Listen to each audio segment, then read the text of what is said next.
ದಸರಾ ಉದ್ಘಾಟನೆಗೆ ಅಂತಾರಾಷ್ಟ್ರೀಯ ಬೂಕರ್ ಪ್ರಶಸ್ತಿ ವಿಜೇತ ಸಾಹಿತಿ ಬಾನು ಮುಷ್ತಾಕ್ ಅವರನ್ನ ಆಯ್ಕೆ ಮಾಡಿದ ವಿಚಾರಕ್ಕೆ ಬಿಜೆಪಿ ವಿರೋಧವನ್ನ ವ್ಯಕ್ತಪಡಿಸಿತ್ತು. ಬಾನು ಮುಷ್ತಾಕ್ ಚಾಮುಂಡಿ ಬೆಟ್ಟವನ್ನ ಹತ್ತಬಾರದು ಅಂತ ಕೇಂದ್ರ ಸಚಿವೆ ಶೋಭಾ ಕರಂದ್ಲಾಜೆ ಹೇಳಿದ್ರು.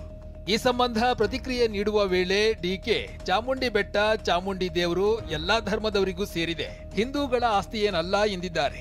ಡಿಕೆ ಹೇಳಿಕೆಗೆ ಕಿಡಿಕಾರಿದ ಬಿಜೆಪಿ ಸಂಸದ ಯದುವೀರ ಒಡೆಯರ್ ಇದೊಂದು ಆಘಾತಕಾರಿ ಹಾಗೂ ಹಾಸ್ಯಾಸ್ಪದ ಹೇಳಿಕೆ ಎಂದಿದ್ದಾರೆ. ಈಗಾಗಲೇ ಅದು ಅತ್ಯಂತ ಒಂದು ಆಘಾತಕಾರಿ ಹೇಳಿಕೆ, ಹಾಸ್ಯಾಸ್ಪದ. ನಿಜಕ್ಕೂ ಒಂದು ಧಾರ್ಮಿಕ ಆಚರಣೆ ನಡೀತಾ ಇರುವಂಥ ಸಂದರ್ಭದಲ್ಲಿ, ತಾಯಿ ಗೌರಿಯನ್ನು ಆರಾಧಿಸುವಂಥ ಸಂದರ್ಭದಲ್ಲಿ, ವಿನಾಯಕ ಸ್ವಾಮಿ ಒಂದು ಆರಾಧಿಸುವಂಥ ಸಂದರ್ಭದಲ್ಲಿ ಎಲ್ಲ ಅಡಚಣೆಗಳನ್ನು ತೆಗಿಬೇಕಾಗಿರುವಂಥದ್ದು ಒಂದು ಪ್ರಾರ್ಥನೆ ಮಾಡೋ ಸಂದರ್ಭದಲ್ಲಿ ಇಂಥ ಒಂದು ಹಾಸ್ಯಾಸ್ಪದ ಹೇಳಿಕೆ, ಹಿಂದೂ ಭಾವನೆಗೆ ಧಕ್ಕೆ ಕೊಡುವಂಥದ್ದು ಒಂದು ಹೇಳಿಕೆ ಬಂದಿರೋದು ಮತ್ತು ಮೈಸೂರಿನ ನಿವಾಸಿಗಳಿಗೆ ಧಕ್ಕೆ ಕೊಡುವಂಥದ್ದು ಹೇಳಿಕೆ ಬಂದಿರೋದು ನಿಜಕ್ಕೂ ಖಂಡನೀಯ. ಯದುವೀರ್ ಹೇಳಿಕೆಗೆ ಪ್ರತಿಕ್ರಿಯಿಸಿರುವ ಡಿಕೆ, ಯದುವೀರ ಒಡೆಯರ್ ಬಿಜೆಪಿ ಜೊತೆ ಸೇರ್ಕೊಂಡಿದ್ದಾರೆ, ಇತಿಹಾಸ ಮರೆತಿದ್ದಾರೆ ಎಂದಿದ್ದಾರೆ. ಅವ್ರ ಪಾಪ ಅವ್ರಿಗೆ ಈಗ ಬಿಜೆಪಿ ಜೊತೆ ಸೇರ್ಕೊಂಡ್ಬಿಟ್ಟಿದಾರಲ್ಲ, ಅವ್ರ ಹಿಸ್ಟ್ರಿ ಮರ್ತು ಬಿಟ್ಟಿದ್ದಾರೆ ಅವರು. ಡಿಸಿಎಂ ಡಿಕೆ ವಿರುದ್ಧ ಕಿಡಿಕಾರಿದ ಕೇಂದ್ರ ಸಚಿವೆ ಶೋಭಾ ಕರಂದ್ಲಾಜೆ, ಡಿಕೆ ಶಿವಕುಮಾರ್ ಅವರೇ ಸಿಎಂ ಆಗುವ ವೇಗದಲ್ಲಿ ಹಿಂದೂಗಳಿಗೆ ಅಪಮಾನ ಮಾಡುತ್ತಿದ್ದೀರಿ ಎಂದಿದ್ದಾರೆ. ರಾಜ್ಯದ 3,500ಕ್ಕೂ ಹೆಚ್ಚು ದೇವಸ್ಥಾನಗಳು ಹಿಂದೂಗಳ ಆಸ್ತಿ. ಸರ್ಕಾರದ ಆಸ್ತಿ ಅಂದ್ರೆ ಮುಜರಾಯಿ ಆಸ್ತಿ. ಮುಜರಾಯಿ ಆಸ್ತಿ ಆದ್ರೆ ಅದು ಹಿಂದೂಗಳ ಆಸ್ತಿ ಅಲ್ವೇ ಅಂತ ಪ್ರಶ್ನಿಸಿದ್ದಾರೆ. ಚಾಮುಂಡಿ ಬೆಟ್ಟ, ಚಾಮುಂಡಿ ದೇವರು ಎಲ್ಲಾ ಧರ್ಮದವ್ರಿಗೂ ಇದೆ, ಹಿಂದೂಗಳ ಆಸ್ತಿ ಏನಲ್ಲ. ಎಲ್ಲ ಸಮಾಜದವರು ಚಾಮುಂಡಿ ಬೆಟ್ಟಕ್ಕೆ ಹೋಗ್ತಾರೆ. ಚಾಮುಂಡಿ ಬೆಟ್ಟ ಹಿಂದೂಗಳ ಆಸ್ತಿ ಅಲ್ಲ, ಮತ್ತೆ ಯಾರ ಆಸ್ತಿಯಪ್ಪ? ನಾನು ಡಿಕೆ ಶಿವಕುಮಾರ್ ಅವರಿಗೆ ಕೇಳಕ್ಕೆ ಇಚ್ಛೆ ಪಡ್ತೀನಿ, ಚಾಮುಂಡಿ ಬೆಟ್ಟ ಯಾರ ಆಸ್ತಿ? ಟಿಪ್ಪು ಆಡಳಿತ ಮಾಡಿದ ಅಂತ ಹೇಳಿ ವಕ್ಫ್ ಆಸ್ತಿ ಅಂತ ನೀವು ಘೋಷಣೆ ಮಾಡಕ್ ಹೊರಟಿದ್ದೀರಾ? ಚಾಮುಂಡಿ ಬೆಟ್ಟವನ್ನ ಹಿಂದೂಗಳ ಆಸ್ತಿ ಅಲ್ಲ ಅನ್ನೋದಕ್ಕೆ ಎಷ್ಟು ಧೈರ್ಯ ನಿಮ್ಗೆ? ಏನ್ ಮಾಡಕ್ ಹೊರಟಿದ್ದೀರಿ? ಡಿಕೆ ಶಿವಕುಮಾರ್ ಅವರು, ಇವತ್ತು ಕಾಂಗ್ರೆಸ್ ಸರ್ಕಾರ, ಸಿದ್ದರಾಮಯ್ಯನವರು ಮಾನಸಿಕವಾಗಿ ದಿವಾಳಿಯಾಗಿದ್ದಾರೆ, ಸಾಂಸ್ಕೃತಿಕವಾಗಿ ದಿವಾಳಿಯಾಗಿದ್ದಾರೆ. ನಿಮ್ಮ ದಿವಾಳಿತನವನ್ನ ಕನ್ನಡದ ಮೇಲೆ ಹೇರಬೇಡಿ. ಹಿಂದೂಗಳ ಆಸ್ತಿ ಏನಲ್ಲ ಎಂಬ ತಮ್ಮ ಹೇಳಿಕೆ ಬಗ್ಗೆ ಪ್ರತಿಪಕ್ಷಗಳು ಟೀಕೆ ಮಾಡಿದ ಬೆನ್ನಲ್ಲೇ ಡಿಸಿಎಂ ಡಿಕೆ ಶಿವಕುಮಾರ್ ಸ್ಪಷ್ಟನೆಯನ್ನ ನೀಡಿದ್ದಾರೆ. ಚಾಮುಂಡೇಶ್ವರಿ ತಾಯಿ ನಮ್ಮ ನಾಡಿನ ಅಧಿದೇವತೆ. ಈ ತಾಯಿಯನ್ನ ಆರಾಧಿಸುವವರು ಎಲ್ಲಾ ಜಾತಿ ಧರ್ಮಗಳಲ್ಲೂ ಇದ್ದಾರೆ. ಇದೇ ನನ್ನ ಮಾತಿನ ಸತ್ವ, ವಿವಾದ ಮಾಡುವುದು ಬಿಜೆಪಿಯ ತತ್ವ ಎಂದಿದ್ದಾರೆ. ನಮ್ಮ ಚಾಮುಂಡೇಶ್ವರಿ ಎಲ್ಲಾ ಧರ್ಮದವ್ರಿಗೂ ಕೂಡ ಆಶೀರ್ವಾದ ಮಾಡಲಿಕ್ಕೆ ಇರುವಂತ ಒಂದು ದೇವಿ. ನಾವು ಏನಾದ್ರು ಬರೀ ಹಿಂದೂಗಳು ಮಾತ್ರ ಬರಬೇಕು, ಬೇರೆಯವರು ಏನಾದ್ರು ಬರಬಾರ್ದು ಅಂತ ಹೇಳ್ತಾ ಇದೀವ? ಈಗ ಬೇಕಾದಷ್ಟು ಜನ ಒಂದು ಸಮುದಾಯ ಬೌದ್ಧ ಧರ್ಮಕ್ಕೆ ಸೇರ್ಕೊಂಡಿದ್ದಾರೆ. ಅವ್ರ್ಯಾರು ಬರೋದು ಬೇಡವಾ? ಕೆಲವು ಕ್ರಿಶ್ಚಿಯನ್ಸ್ ಸೇರ್ಕೊಂಡಿದ್ದಾರೆ, ಕೆಲವು ಮುಸಲ್ಮಾನರಾಗಿದ್ದಾರೆ, ಎಲ್ಲರೂ ಬರ್ತಾರೆ. ಚಾಮುಂಡಿ ಬೆಟ್ಟ ಹಿಂದೂ ಆಸ್ತಿ ಅಲ್ಲ ಎಂಬ ಹೇಳಿಕೆಗೆ ಸ್ಪಷ್ಟನೆಯನ್ನ ನೀಡಿದ ಡಿಕೆಶಿ, ಚಾಮುಂಡಿ ಬೆಟ್ಟ ಈಗ ಸರ್ಕಾರದ ಆಸ್ತಿ, ಎಲ್ಲೂ ಕೂಡ ಹಿಂದೂಗಳನ್ನ ಮಾತ್ರ ಬಿಡಬೇಕು ಅಂತೇನಿಲ್ಲ ಎಂದಿದ್ದಾರೆ. ಬಾನು ಮುಷ್ತಾಕ್ ಬೆಟ್ಟ ಹತ್ತಬಾರದು ಎಂದಿದ್ದ ಶೋಭಾ ಕರಂದ್ಲಾಜೆ ಹೇಳಿಕೆಗೆ ಡಿಸಿಎಂ ಡಿಕೆ ಶಿವಕುಮಾರ್ ತಿರುಗೇಟು ಕೊಟ್ಟಿದ್ದಾರೆ. ಕ್ರಿಶ್ಚಿಯನ್ನರು ತಮ್ಮ ಚರ್ಚ್ಗಳಿಗೆ ನಮ್ಮನ್ನೆಲ್ಲ ಬಿಡಲ್ವಾ, ಮಸೀದಿಗಳಿಗೆ ಬಿಡಲ್ವಾ? ಅವರೇನಾದ್ರೂ ನೀವು ಬರಬಾರದು ಅಂತ ಅವರೇನಾದ್ರೂ ಹೇಳ್ತಿದ್ದಾರಾ ಅಂತ ಪ್ರಶ್ನಿಸಿದ್ದಾರೆ. ಯಾವುದೇ ಕಾರಣಕ್ಕಾಗಿ ನಮ್ಮ ತಾಯಿ ಭುವನೇಶ್ವರಿಗೆ ಅಪಮಾನ ಮಾಡಿದಂತ ಬಾನು ಮುಸ್ತಾಕ್ ಅವರು ಚಾಮುಂಡಿ ಬೆಟ್ಟ ಹತ್ತಬಾರದು, ಚಾಮುಂಡಿ ಬೆಟ್ಟದ ತಾಯಿ ಪೂಜೆಯಲ್ಲಿ ಅವರು ಭಾಗವಹಿಸಬಾರದು, ಯಾಕಂದ್ರೆ ಅವರು ಪುಷ್ಪಾರ್ಚನೆ ಮಾಡಲ್ಲ ಅಂತ ನಾನು ಅನ್ಕೊಂಡಿದ್ದೀನಿ. ಈಗ ನಮ್ಮ ಕ್ರಿಶ್ಚಿಯನ್ ಚರ್ಚ್ಗಳಿಗೆ ನಮ್ಮನ್ನ ಬಿಡಲ್ವಾ? ಇಲ್ಲ ಅಂದ್ರೆ ನಮ್ಮ ಮಸೀದಿಗಳಿಗೆ ಬಿಡಲ್ವಾ? ಇಲ್ಲ ನಮ್ಮ ಗೊಮ್ಮಟೇಶ್ವರನ ಜೈನ್ ಧರ್ಮಕ್ಕೆ ಪೀಠಕ್ಕೆ ನಮ್ಮನ್ನ ಬಿಡಲ್ವಾ? ನಮ್ಗೆಲ್ಲರಿಗೂ ಕೂಡ ಪ್ರವೇಶ ಇದೆ. ಬರೀ ಅವರು ನೀವು ಯಾರು ಬರಬಾರ್ದು ಅಂತ ಯಾರು ಅವ್ರು ಏನಾದ್ರು ಹೇಳ್ತಾ ಇದ್ದಾರಾ?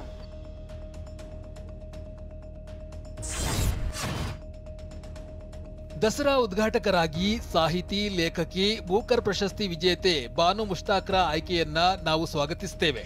ಆದ್ರೆ ಅವರು ಚಾಮುಂಡೇಶ್ವರಿಯನ್ನ ಒಪ್ಪಿಕೊಳ್ತಾರಾ ಅಂತ ಬಿಜೆಪಿ ಪ್ರಶ್ನೆ ಎತ್ತಿದೆ. ಬೇರೆ ಸಾಹಿತಿಗಳು ಇರ್ಲಿಲ್ವಾ, ಅವರನ್ನೇ ಯಾಕೆ ಕರೆದ್ರಿ ಅಂತ ಶೋಭಾ ಕರಂದ್ಲಾಜೆ ಪ್ರಶ್ನಿಸಿದ್ದಾರೆ. ಇದಕ್ಕೆ ಡಿಸಿಎಂ ಡಿಕೆ ಶಿವಕುಮಾರ್ ತಿರುಗೇಟು ನೀಡಿದ್ದು ಉದ್ಘಾಟನಾ ಕುಸ್ತಿ ತಾರಕಕ್ಕೇರಿದೆ. 4 ದಿನದ ಹಿಂದೆ ಬಾನು ಮುಸ್ತಾಕ್ ಅವರನ್ನ ಚಾಮುಂಡೇಶ್ವರಿಯ ನವರಾತ್ರಿಯ ಉದ್ಘಾಟನೆಗೆ ಯಾಕೆ ಕರೆದಿದ್ದೀರಿ? ಕನ್ನಡ ನಾಡಿನಲ್ಲಿ ಬೇರೆ ಸಾಹಿತಿಗಳು ನಿಮಗೆ ಸಿಕ್ಕಿಲ್ವಾ? ಬೇರೆ ಜನ ನಿಮಗೆ ಸಿಕ್ಕಿಲ್ವಾ? ಪ್ರಾರ್ಥನೆ ನಮ್ಮ ಸೊತ್ತಲ್ಲ, ನಮ್ಮ ಮನೆ ನಮ್ಮ ಸೊತ್ತು. ಯಾವುದು ಇದು ನಮ್ಮ ಸೊತ್ತು, ವೈಯಕ್ತಿಕವಾದ ಮನೆ. ಆದರೆ ಹಾಗಂತ ನಾನು ಪಬ್ಲಿಕ್ ದೇವಸ್ಥಾನ ನಾನು ಎಲ್ಲರನ್ನೂ ಕರೀತೀನಪ್ಪ. ನೀವು ಹೇಳಿ, ಯಾವ ಹಿಂದೂ ದೇವಸ್ಥಾನದಲ್ಲಿ ಬೇರೆಯವ್ರನ್ನ ಬರಬೇಡ ಅಂತ ಹೇಳಿದ್ದಾರೆ? ಹೇಳಿ, ಯಾವ್ದಾದ್ರು ಒಂದು ದೇವಸ್ಥಾನದಲ್ಲಿ ಹೇಳಿ.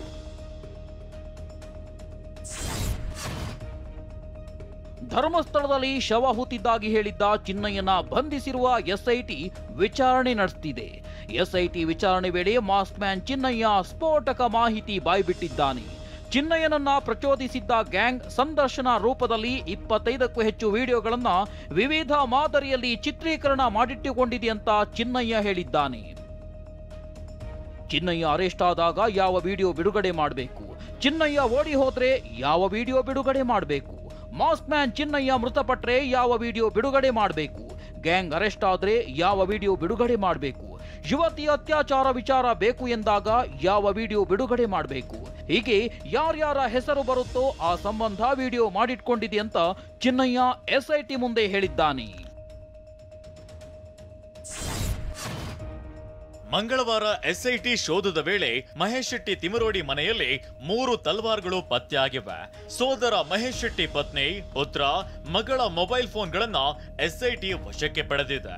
ತಿಮರೋಡಿ ಮನೆಯಲ್ಲಿ ಚಿನ್ನಯ್ಯನ ಒಂದು ಆಂಡ್ರಾಯ್ಡ್ ಮೊಬೈಲ್, ಒಂದು ಹಳೆಯ ಕೀಪ್ಯಾಡ್ ಮೊಬೈಲ್ ಪತ್ತೆಯಾಗಿದೆ. ಚಿನ್ನಯ್ಯ ಹಾಕಿಕೊಳ್ತಿದ್ದ ಬಟ್ಟೆ, ಊರಿಂದ ತಂದಿದ್ದ ಬ್ಯಾಗ್ಗಳನ್ನ ಕೂಡ ವಶಪಡಿಸಿಕೊಳ್ಳಲಾಗಿದೆ. ಇತ್ತ ತಿಮರೋಡಿ ಸಹೋದರ ಮೋಹನ್ ಶೆಟ್ಟಿ ಮನೆಯಲ್ಲಿ ಲ್ಯಾಪ್ಟಾಪ್, ಹಾರ್ಡ್ ಡಿಸ್ಕ್ ಪತ್ತೆಯಾಗಿದೆ. ಹಾರ್ಡ್ ಡಿಸ್ಕ್ ನಲ್ಲಿ ಚಿನ್ನಯ್ಯನಿಗೆ ಸಂಬಂಧಿಸಿದ ಕೆಲ ವಿಡಿಯೋಗಳು ಇವೆ. ಇನ್ನು ಮಹೇಶ್ ಶೆಟ್ಟಿ ತಿಮರೋಡಿ ಮನೆಯಲ್ಲಿ 3 ತಲ್ವಾರ್ಗಳು ಪತ್ತೆಯಾಗಿವೆ. ಮಾಸ್ಕ್ ಮ್ಯಾನ್ ಚಿನ್ನಯ್ಯ ಮೊದಲು ಪ್ರತ್ಯಕ್ಷವಾದಾಗ ದಾಖಲಾಗಿದ್ದ ಸೆಕ್ಷನ್ ಅನ್ನ ಎಸ್ಐಟಿ ಕೈಬಿಟ್ಟಿದೆ. ಎಸ್ಐಟಿ ಕೋರ್ಟ್ ಅನುಮತಿ ಪಡೆದು 10 ಸೆಕ್ಷನ್ಗಳಡಿ ದೂರು ದಾಖಲಿಸಿ ತನಿಖೆಗೆ ಇಳಿದಿದೆ. ಯಾವ ಕಾರಣಕ್ಕೆ ಚಿನ್ನಯ್ಯನನ್ನ ಬಂಧಿಸಿದ್ದೇವೆ, ತನಿಖೆ ಏಕೆ ಮಾಡ್ತಿದ್ದೇವೆ, ದೂರುದಾರನಾಗಿದ್ದ ಚಿನ್ನಯ್ಯ ಆರೋಪಿಯಾಗಿದ್ದೇಕೆ ಎಂಬುದರ ಬಗ್ಗೆ ಕೋರ್ಟ್ಗೆ ವಿವರಣೆ ನೀಡಿರೋ ಎಸ್ಐಟಿ ಇದೊಂದು ಕಪೋಲಕಲ್ಪಿತ ಷಡ್ಯಂತ್ರ ಅಂತ ಮಾಹಿತಿ ನೀಡಿದೆ. BNS 336, 230, 231, 229, 227, 228, 240, 236, 233, 248 ಅಡಿ ಕೇಸ್ ದಾಖಲಿಸಿದ್ದು ಈ ಸೆಕ್ಷನ್ಗಳ ಆಧಾರದಲ್ಲಿ ಸದ್ಯ ಎಸ್ಐಟಿ ತನಿಖೆ ಮಾಡ್ತಿದೆ. ಬುಧವಾರ ಎಸ್ಐಟಿ ಮುಂದೆ ವಿಚಾರಣೆಗೆ ಹಾಜರಾಗಿದ್ದ ಸುಜಾತಾ ಭಟ್ ಅಧಿಕಾರಿಗಳು ಕೇಳಿದ ಪ್ರಶ್ನೆಗಳಿಗೆ ಕಕ್ಕಾಬಿಕ್ಕಿಯಾಗಿದ್ದಾರೆ ಎನ್ನಲಾಗಿದೆ. ದೂರು ಹಿಂಪಡೆಯುತ್ತೇನೆ, ನನ್ನನ್ನ ಬಿಟ್ಟು ಬಿಡಿ ಅಂತ ಅಂಗಲಾಚಿದ್ದಾರೆ ಎನ್ನಲಾಗಿದೆ. ಎಸ್ಐಟಿ ವಿಚಾರಣೆ ವೇಳೆ ಸತ್ಯ ಹೇಳಿರೋ ಸುಜಾತಾ ಭಟ್ ನಾನು ಹೇಳಿದ್ದೆಲ್ಲ ಸುಳ್ಳು ಎಂದಿದ್ದಾರೆ. ತಪ್ಪಾಯ್ತು ಬಿಟ್ಟು ಬಿಡಿ ಅಂತ ಕಣ್ಣೀರು ಹಾಕಿದ್ದಾರಂತೆ. ಎಸ್ಐಟಿ ಅಧಿಕಾರಿಗಳ ಮುಂದೆ ಕಣ್ಣೀರು ಹಾಕಿ ಸುಜಾತಾ ದೂರು ವಾಪಸ್ ಪಡೆದುಕೊಳ್ತೀನಿ ಅಂತ ಹೇಳಿದ್ದಾರಂತೆ. ಸುಳ್ಳು ಹೇಳಿದ್ದರ ಹಿಂದಿರುವವರ ಹೆಸರನ್ನ ಸುಜಾತಾ ಬಾಯ್ಬಿಟ್ಟಿದ್ದಾರೆ ಎನ್ನಲಾಗಿದೆ. ಸುಜಾತಾ ಭಟ್ ಸತ್ಯ ಹೇಳಿದ್ರಿಂದ ಹಿಂದಿದ್ದ ಸೂತ್ರಧಾರಿಗಳಿಗೆ ಸಂಕಷ್ಟ ಶುರುವಾಗಿದೆ.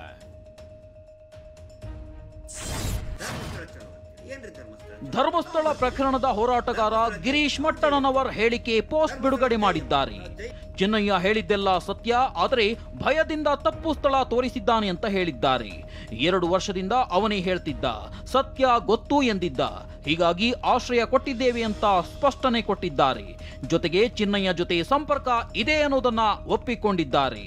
ಅವಾಗೇನಾದ್ರೂ ಕರೆಕ್ಟ್ ಆಗಿ ಅವನ ಫ್ಯಾಮಿಲಿಗೆ ಅವನ ಊರಲ್ಲಿ ಪ್ರೊಟೆಕ್ಷನ್ ಕೊಟ್ಟಿದ್ರೆ ಇಷ್ಟೊತ್ತಿಗೆ 100 ಹೆಣಗಳು, ಶವಗಳ ಕಳೆಬರಗಳು ಸಿಗ್ತಾ ಇತ್ತು.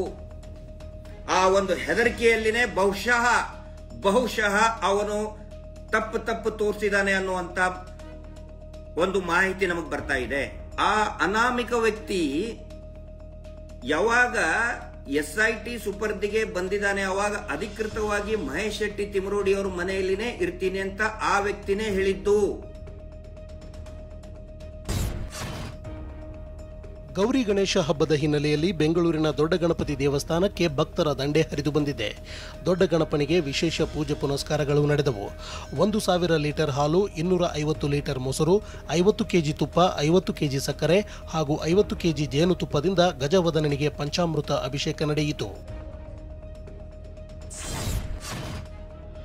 ನಟಿ ಸೋನಿಕಾ ನಿವಾಸದಲ್ಲಿ ಗಣೇಶ ಹಬ್ಬದ ಸೆಲೆಬ್ರೇಷನ್ ಜೋರಾಗಿತ್ತು. ಪ್ರತಿ ವರ್ಷದಂತೆ ಮನೆಯವರೊಂದಿಗೆ ಸೇರಿ ಹಬ್ಬ ಆಚರಿಸಿದ್ರು. ಇನ್ನು ದರ್ಶನ್ ಬಗ್ಗೆ ಮಾತನಾಡುತ್ತಾ ನಟಿ ಸೋನಿಕಾ ಎಮೋಷನಲ್ ಆದ್ರು. ಅವರಿಗೆ ಈ ರೀತಿ ಪರಿಸ್ಥಿತಿ ಬಂದಿರೋದು ತುಂಬಾ ನೋವಾಗುತ್ತೆ ಅಂತ ಬೇಸರ ವ್ಯಕ್ತಪಡಿಸಿದ್ರು. ಕೋಲಾರದ ಚಿತ್ರಕಲಾ ಶಿಕ್ಷಕರೊಬ್ಬರ ಮನೆಯಲ್ಲಿ ಪ್ರತಿಷ್ಠಾಪಿಸಲಾದ ಗಣೇಶ ಎಲ್ಲರ ಗಮನ ಸೆಳೆಯುತ್ತಿದೆ. ಮಾಲೂರಿನ ಶಿಕ್ಷಕ ದಯಾನಂದ್ ಆಪರೇಷನ್ ಸಿಂಧೂರ ಥೀಮ್ನ ಗಣೇಶ ಮೂರ್ತಿಯನ್ನ ಪ್ರತಿಷ್ಠಾಪಿಸಿದ್ದಾರೆ. ಪಹಲ್ಗಾಮ್ ದಾಳಿ ಹಾಗೂ ಪಾಕಿಸ್ತಾನದ ಮೇಲೆ ಭಾರತ ನಡೆಸಿದ ಪ್ರತಿ ದಾಳಿಯ ಸನ್ನಿವೇಶಗಳನ್ನು ಗಣೇಶನ ರೂಪದಲ್ಲಿ ಬಿಂಬಿಸಲಾಗಿದೆ. ಬೆಂಗಳೂರಿನ ರಾಜಾಜಿನಗರದಲ್ಲಿ ವಜ್ರ ಗಣಪತಿ ವಿರಾಜಮಾನನಾಗಿದ್ದಾನೆ. 6 ಅಡಿ ಎತ್ತರದ ಗಣೇಶ ಮೂರ್ತಿಯನ್ನ ಅಮೆರಿಕನ್ ಡೈಮಂಡ್ ಹಾಗೂ ನವರತ್ನಗಳಿಂದ ತಯಾರಿಸಲಾಗಿದೆ. 12 ಲಕ್ಷ ಮೌಲ್ಯದ ಈ ಮೂರ್ತಿಯನ್ನ ಸ್ವಸ್ತಿಕ್ ಯುವಕರ ಸಂಘ ಪ್ರತಿಷ್ಠಾಪಿಸಿದೆ. ಕಲಬುರಗಿಯಲ್ಲಿ ಹಿಂದೂ ಮಹಾಗಣಪತಿ ಪ್ರತಿಷ್ಠಾಪನೆ ಅದ್ದೂರಿಯಾಗಿ ನೆರವೇರಿತು. ತಿರುಪತಿ ದೇವಸ್ಥಾನದ ಮಾದರಿಯ ಪೆಂಡಾಲ್ನಲ್ಲಿ ಗಜವದನನನ್ನು ಪ್ರತಿಷ್ಠಾಪಿಸಲಾಗಿದೆ.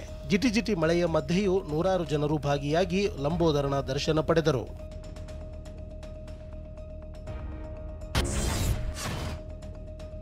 ಮಂಡ್ಯದಲ್ಲಿ ಅಂಡರ್ ಪಾಸ್ನ ಕೆಳಗೆ ಗಣೇಶ ಮೂರ್ತಿ ಸಿಲುಕಿ ಯುವಕರು ಹರಸಾಹಸ ಪಟ್ಟಿದ್ದಾರೆ.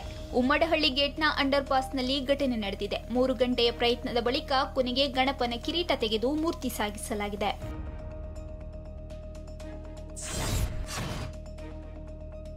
ಗಣೇಶೋತ್ಸವಕ್ಕೆ ಸರ್ಕಾರ ವಿಧಿಸಿದ ನಿಯಮಗಳ ವಿರುದ್ಧ ಕೇಂದ್ರ ಸಚಿವೆ ಶೋಭಾ ಕರಂದ್ಲಾಜೆ ಸಿಡಿದಿದ್ದಾರೆ.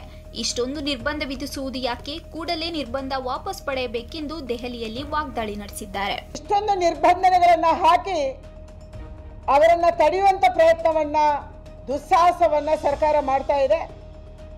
ತಕ್ಷಣ ಈ ರಿಸ್ಟ್ರಿಕ್ಷನ್ ಅನ್ನ ವಾಪಸ್ ತಗೋಬೇಕು ಮತ್ತು ಆಯಾ ಪೊಲೀಸ್ ಸ್ಟೇಷನ್ಗಳಿಗೆ ರಕ್ಷಣೆ ಮತ್ತು ಅವರಿಗೆ ಸುಲಲಿತವಾಗಿ ಹಬ್ಬವನ್ನ ಆಚರಣೆ ಮಾಡೋಕ್ಕೆ ಅವಕಾಶವನ್ನ ಮಾಡಿಕೊಡ್ಬೇಕು ಅನ್ನುವಂಥ ವಿನಂತಿಯನ್ನ ನಾನು ಸರ್ಕಾರಕ್ಕೆ ಆಗ್ರಹವನ್ನ ಮಾಡ್ತಾ ಇದ್ದೀನಿ. ಬಾಗಲಕೋಟೆಯ ಮುಧೋಳದಲ್ಲಿ ಹನುಮಂತಗೌಡ ಸಂಕಪ್ಪನವರ ಮನೆಗೆ ಚಡ್ಡಿ ಗ್ಯಾಂಗ್ ಎಂಟ್ರಿ ಕೊಟ್ಟಿದೆ. ಅಮೆರಿಕದಲ್ಲಿರುವ ಇವರ ಪುತ್ರಿ ಸಿಸಿಟಿವಿಯಲ್ಲಿ ಗಮನಿಸಿ ಮನೆಗೆ ಮಾಹಿತಿ ಕೊಟ್ಟಿದ್ದಾರೆ. ಆದರೆ ಬಾಗಿಲು ತೆರೆಯುತ್ತಿದ್ದಂತೆ ಎಸ್ಕೇಪ್ ಆಗಿದ್ದಾರೆ. ಭಾರತ ಕ್ರಿಕೆಟ್ ತಂಡದ ಸ್ಪಿನ್ ದಿಗ್ಗಜ ಆರ್ ಅಶ್ವಿನ್ ಐಪಿಎಲ್ಗೆ ಗುಡ್ ಬೈ ಹೇಳಿದ್ದಾರೆ. ಟ್ವಿಟರ್ನಲ್ಲಿ ಮಾಹಿತಿ ಹಂಚಿಕೊಳ್ಳುವ ಮೂಲಕ ಸಿಎಸ್ಕೆ ಅಭಿಮಾನಿಗಳಿಗೆ ಶಾಕ್ ಕೊಟ್ಟಿದ್ದಾರೆ.